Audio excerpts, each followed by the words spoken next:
down to the left, and sure enough, there was the center. The lobby was Spartan. Just inside, behind a small table, sat a middle-aged, square-faced Korean, dressed in a blue work uniform, smoking a cigarette and reading a Korean newspaper. The front page looks like so much electronic circuitry. Opposite his post, a stairway ascended. In the center of the room was a cylindrical kerosene heater, around which stood several of the Korean students. Against the far wall was a long metal desk, behind which were 3 office doors. A young Korean woman presided at the desk. Carla explained who she was, and the woman asked her to wait a few minutes, please. So she waited. She scouted the room for an ashtray and spotted one standing among the circle of students at the heater. Rooting into her purse, she discovered a pen, lipstick, a pat of butter in a plastic serving-sized tub, an empty book of matches, and at last her pine trees and a lighter. She managed to light her cigarette without letting fall the manila envelope that she had clamped under her arm. This done, she looked at herself suavely. Through the front door came a sunny blonde woman wearing a heavy but stylish denim jacket and high-heeled cowboy boots. In with her came a burst of cold and remarkably pale-eyed woman. These 2 women exchanged a few words, and the pale-eyed one went up the stairs. As if this were the signal, the students broke up their group and followed her. As Carla moved in to reclaim their space at the heater, the blonde woman strode over to do the same. She pulled out a tissue and dabbed at her reddened nose, and held her frozen hands out over the heater. Damn. How'd he do? How'd he do? Lord almighty. Is it always this cold in Korea? I just got here myself. Said Carla. You must be one of us new teachers. Yes, I'm Sharon Bangs. Carla Winterman. Glad to meet you. Said Sharon. She looked at Carla's cigarette. Good. You smoke too. Sharon Bangs withdrew a slim cigarette from a tooled leather case and lit it with a silver lighter. Damn, it's cold here. Have you seen anybody yet? No, the secretary told me to wait over here. We're waiting on one more teacher, I believe. Sharon said. Maybe this is him. Murmured Carla as the front door opened to admit a smooth-faced man, the same man Carla had seen on the subway platform.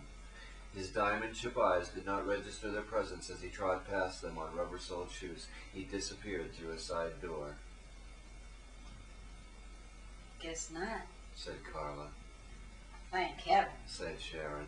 The front door opened once again, and a dark-eyed man walked in. He gave them a distracted nod as he passed them, and he made inquiries at the desk. This time the secretary smiled and disappeared into an office, from which there then appeared the impassive, blue-haired Benny. I see you were all met. She said as she shepherded them into her office. Just Carla and I, actually, said Sharon. She held out a slender hand to the dark-eyed man. Sharon Banks. Jack Slight, Carla Winterman, said Carla. Glad to meet you. Oh, who's supposed to say that? Yeah. Oh, they all shook hands. Benny allowed this little social drama to play itself out with the removed air of a preschool teacher waiting for the crayons and paste to be put away. When it was over, she invited them to have a seat. She settled herself behind the desk and prepared to talk. She looked at Jack Slight. You might want to take some notes. She ordered. Do you need a paper?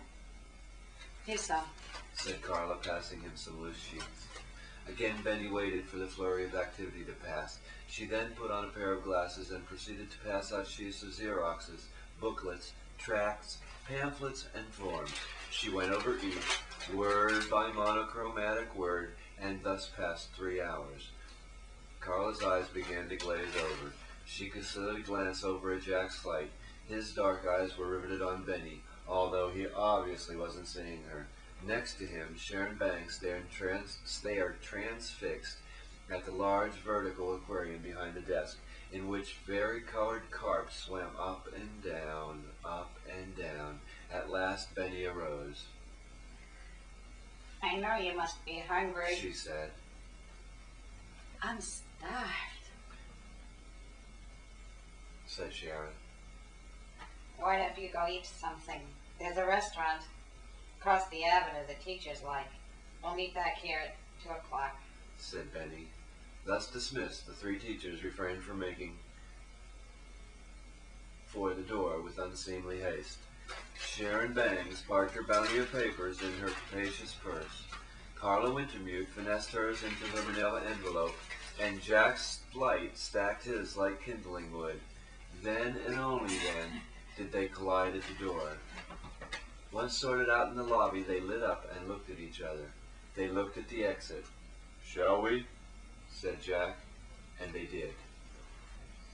Good Lord, Said Sharon once they were out on the street. I thought you'd never shut up. Just sheer torture. Said Carla. "I kind of enjoyed it," said Jack. What? What? Chorused Carla and Sharon, bumping into each other in their startlement. "Very well explained, I thought," said Jack emphatically. The women were about to protest when suddenly Benny herself appeared out of nowhere, overtook them with a courteous nod, and disappeared into the throng up a narrow side street. The two women regarded the man accusingly. Why didn't you tell us she was coming? Sharon said indignantly. "What did you want me to do? Yell? Run for cover! Here she comes!" he asked. Then he laughed. And exaggerating Sharon's twang, he said, "I thought she'd never shut up." Carla laughed. Hey, now. Began Sharon defensively. "She taught ya," repeated Carla's words gleefully. Sharon laughed. Get out of here. My accent's not that bad. Where are you from anyway, wise guy? Sharon asked him. "Baltimore, home of the irreproducible accent," Jack replied. Well, I'm from Hangville, Texas, on whose accent you've just wreaked havoc. I'll be happy to have you know. "A lovely place, I'm sure," said Jack. Do we know where we're going? Asked Carla. They'd arrived at the avenue as wide and as busy as the one in Shamshill. "I guess we'll have to go under," Jack said. His voice carried a leeriness such that Carla suspected that he too had gotten lost below the streets. Let's get out of this damn cold. They went down into the subway after a number of false exits. They gave up on trying to get to the restaurant across the avenue and vowed to eat at the next place with identifiable food. This happened to be a Dunkin' Donuts on the street at the same place they had first entered. Whoever do you suppose would believe that you could get lost trying to cross the street? They won't believe this in Hangville, I know that. Sharon said with satisfaction. She withdrew a slim cigarette from her case. How's your roommates? I wish I could change mine. Mine's fine. Said Carla. She was showing me how to read and write Korean, and she left me these great directions. And she smokes. She waved her own exemplary cigarette. "Nelson seems all right. A Brit. Doesn't talk much, but I think he's okay," said Jack. "He smokes, too. These things." He lit his own cigarette and then Sharon's. Well, y'all are lucky. Mine acts like I'm invisible. When I finally penetrate her consciousness long enough to let her know I need some information, she gets this put-upon look on her face and proceeds to be about as helpful as a stick in your spokes. Sharon looked quite disgusted. Is her name Eleanor, perchance? Asked Carla. That's the one, Eleanor Cross. She's the one who came in with me this morning. I had to beg her to let me come in with her. She wanted me to ride that subway by myself, and I've never even ridden on a subway. Hell, I've never even been out of Crum County. "Lovely place," murmured Jack. My roommate said that Eleanor wasn't going to enjoy having a new roommate. I guess she was right. Said Carla. Did she happen to say why? No, she didn't. Maybe it has something to do with that murder. The guy on the phone told me the staff might be a little depressed. She doesn't act depressed, she acts XPO. Said Sharon.